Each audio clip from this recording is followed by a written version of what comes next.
सम्मानीय अध्यक्ष जी,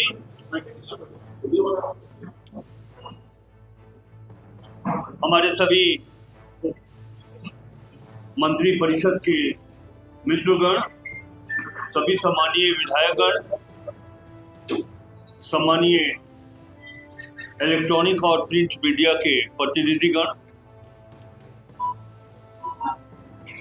आज प्रदेश अध्यक्ष जी के नेतृत्व में यह जो संवाददाता सम्मेलन हो रहा है, एक तरह से ये ज्वाइंट प्रेस कॉन्फ्रेंस है जिसमें हमारे सीएलपी लीडर माननीय श्री प्रदीप यादव जी भी हैं। प्रेस कॉन्फ्रेंस का कारण बहुत ही स्पष्ट है। 2 दिन पूर्व जो राज्यसभा का चुनाव हुआ, जो परिणाम आए, उसके बाद हमारे प्रभारी ने एक बयान दिया और उस बयान के आधार पर हमारा सहयोगी दल, गठबंधन का सहयोगी दल राष्ट्रीय जनता दल ने प्रतिकार के स्वरूप जिन विषयों को रखा है, मैं समझता हूं यही एक मूल आधार है इस प्रेस कॉन्फ्रेंस करने का। मैं आप सबों को बताऊं कि चुनाव के पहले झारखंड राज्य में झारखंड मुक्ति मोर्चा, भारतीय राष्ट्रीय कांग्रेस, राष्ट्रीय जनता दल और वाम दलों के बीच चुनाव परिणाम के उपरांत एक गठबंधन हुआ चुनाव के पूर्व, और जिसका आसार सरकार के रूप में दिखाई पड़ा। ये गठबंधन चुनाव के पूर्व का गठबंधन है और हम सभी घटक दलों के सामने राजनीतिक लक्ष्य यही है कि भारतीय जनता पार्टी को झारखंड की राजनीति में हम उनका कदम आगे नहीं बढ़ने देना चाहते। बिल्कुल स्पष्ट है और इसका कारण है वैचारिक, नीतिगत और सैद्धांतिक दृष्टिकोण। हम सबों को पूरा विश्वास था, हमारे पास 56 वोट थे। 56 वोट हमारे दोनों प्रत्याशी चुनाव जीतते। एक प्रत्याशी की जीत हुई झारखंड मुक्ति मोर्चा के प्रत्याशी, और कांग्रेस के प्रत्याशी प्रणव झा की हार हुई। जैसा कि हमारे प्रदेश अध्यक्ष जी ने कहा कि युद्ध और लड़ाई के मैदान में चाहे वो चुनावी रण क्यों ना हो, आप जीतते हैं, आप हारते हैं। इस बात से तनिक भी भारतीय राष्ट्रीय कांग्रेस के माथे पे कोई शिकन नहीं। हम लोगों ने व्यापकता से इस चुनाव को लिया है, लेकिन इतना जरूर है कि यह हार प्रणव झा और कांग्रेस की हार नहीं है, यह हार महागठबंधन की हार। और हम यह मानते हैं कि हमारे सभी महागठबंधन दल के जो सहयोगी हैं हमारे, इस हार से सभी को चिंतित होना चाहिए। कारण स्पष्ट है कि जब हमारे पास पूरा वोट है था तो हम चुनाव कैसे हारे। ये एक चुनाव ही झारखंड के राजनीतिक भविष्य को तय नहीं कर सकता है। इसके बाद लोकसभा का चुनाव होगा, विधानसभा के भी चुनाव होंगे, इसलिए सभी दलों को बैठकर सोचने की आवश्यकता है। एक बात मैं ये कहना चाहूंगा कि जब कोई लड़ाई होती है, जब कोई युद्ध होता है, तो नेतृत्वकर्ता के ऊपर एक बहुत बड़ी जिम्मेवारी होती है। हम इस बात को इसलिए कहना चाहते हैं कि चुनाव परिणाम में संख्या बल होने के बाद भी हमारी हार को लेकर के हमारे प्रभारी ने बस 2 ही पंक्ति का उनका स्टेटमेंट था कि हमारे साथ धोखा हुआ है, हमें यह वोट नहीं मिला। आधा बयान पूरा बोलने मैं ये कह रहा हूं कि कोई भी कप्तान किसी भी चुनाव के परिणाम को देखने के बाद वो भावावेश में कोई बात रखता है, भावावेश में वो अपनी कोई टिप्पणी करता है। तो मैं समझता हूं कि प्रतिकार के रूप में ये कहना कि अमुक दल का नेता अपने गिरेबान में झांके, कांग्रेस पार्टी का प्रभारी के साथ अमर्यादित शब्दों का प्रयोग किया जाए, मैं इसे सही नहीं मानता। कांग्रेस पार्टी इसे सही नहीं मानती। अगर कोई शंका उत्पन्न हुआ उस टिप्पणी के माध्यम से, तो आपको गठबंधन दल के सभी तमाम सहयोगी दलों के साथ मिलकर स्पष्ट करना चाहिए था कि नहीं साहब, हम आपके साथ थे, हमने कहीं कोई अपनी ओर से कमी नहीं होने दी। बजाय इसके कि वो देखे चोर मचाए शोर, ये गलत है। मैं कह लेता हूं, उसके बाद आप बोलिएगा, प्रश्न पूछिएगा, हम जवाब देने के लिए तैयार हैं। ये गलत है, ये नहीं होना चाहिए। लेकिन फिर मैं ये बात को कहना चाहता हूं कि के राजू सर 45 वर्षों के राजनीतिक जीवन में आर.के. धवन से लेकर के अब तक कई प्रभारी मैंने देखा है, चाहे वो बिहार एकीकृत बिहार के प्रभारी हो या झारखंड के प्रभारी, माधवराव सिंधिया से लेकर के मोशीना किदवई जी तक, सभी प्रभारियों में अपने अपने गुण थे।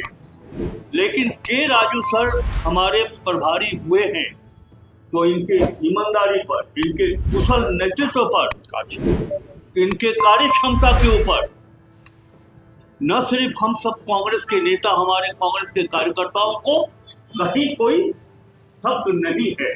हम इतना, हमसे ज्यादा आप उतावला हो, आप अपना वाला बहुत ही हम लोग के पास बहुत अभी हमारे पास और बहुत कुछ है।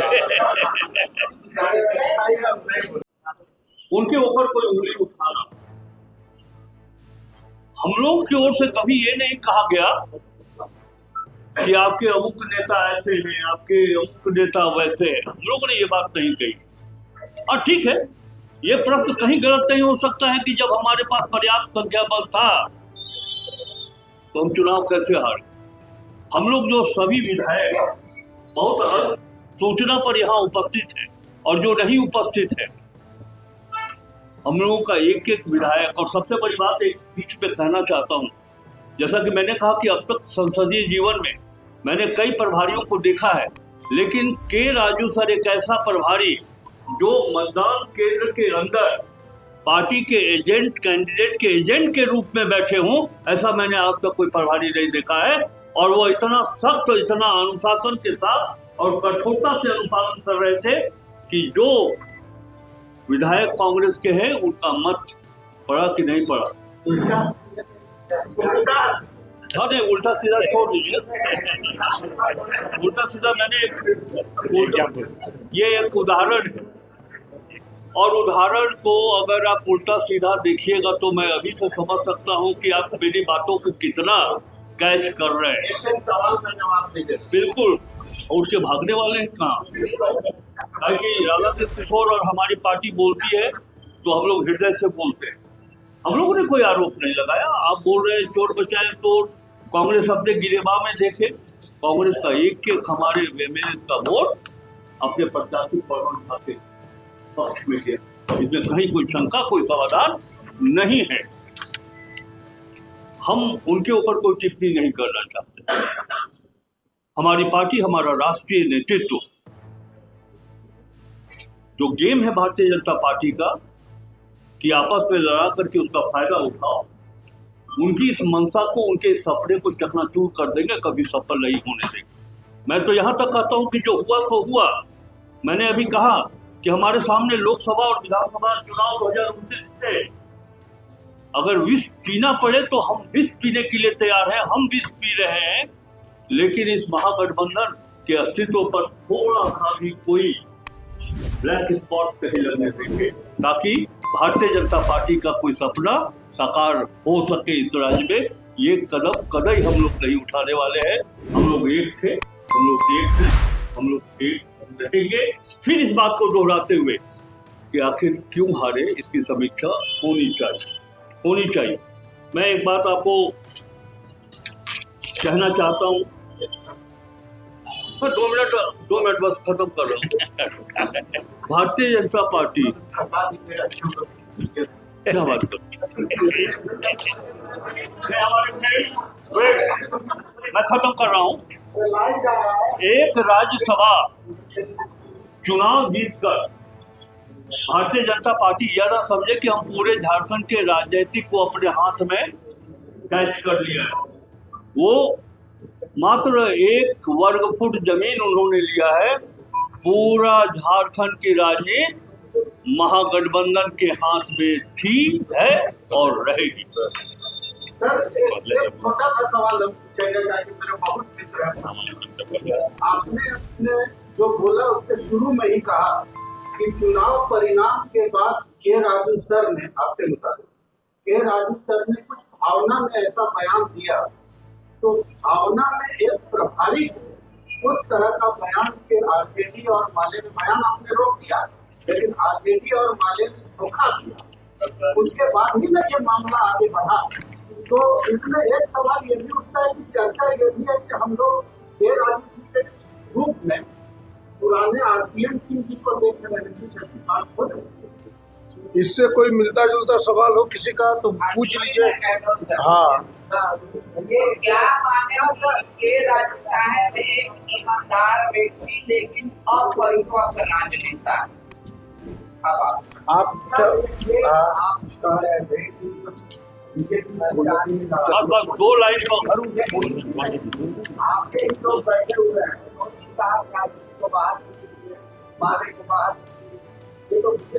ये आपने पकड़ लिया, मैं बोल दूं इसका उत्तर। मैंने पहले ही कहा, कभी आप चुनाव लड़िए, चुनाव का मतलब कि राजनीतिक चुनाव नहीं, युद्ध मैदान में आइए, और कभी आपको हार का सामना करना पड़े तो आप खुद रह करके देखिएगा कि आपके मन में क्या पीड़ा होती है। उस पीड़ा के क्रम में अगर किन्हीं ने कोई बात रखी है तो इसका कदापि यह नहीं है अर्थ कि कोई किसी को अमर्यादित ढंग से, असंसदीय ढंग से कोई बात के राजू करने कहा है। ये बात मैंने कहा है, और हमने अपने संबोधन के क्रम में ये बात कहा है कि भारतीय जनता पार्टी के सपना को कभी साकार नहीं होने देंगे।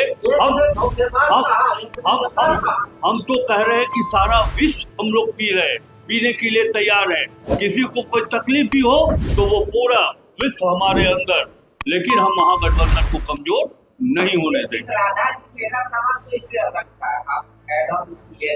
मेरा सवाल उनकी ईमानदारी पे कोई सवाल, दूसरा में कुछ बोल गए इसमें भी कोई सवाल, पर क्या कांग्रेस के तमाम जो 13 विधायक यहाँ मौजूद है ये मानते हैं कि इस तरीके का बयान अपरिपक्वता की निशानी है या नहीं? नहीं, आप नहीं। हाँ, बोलिए। प्रभारी के राजू साहब एक परिपक्व लीडर है, उनके दिमाग में पूरे देश की राजनीति है, और वो कांग्रेस के अंदर भी दलितों का, पिछड़ों का, आदिवासियों के विषयों को गंभीरता से उठाते हैं, और देश में उनके अच्छे राजनीतिकों से बेहतर स्थान है। चलिए, और कोई सवाल?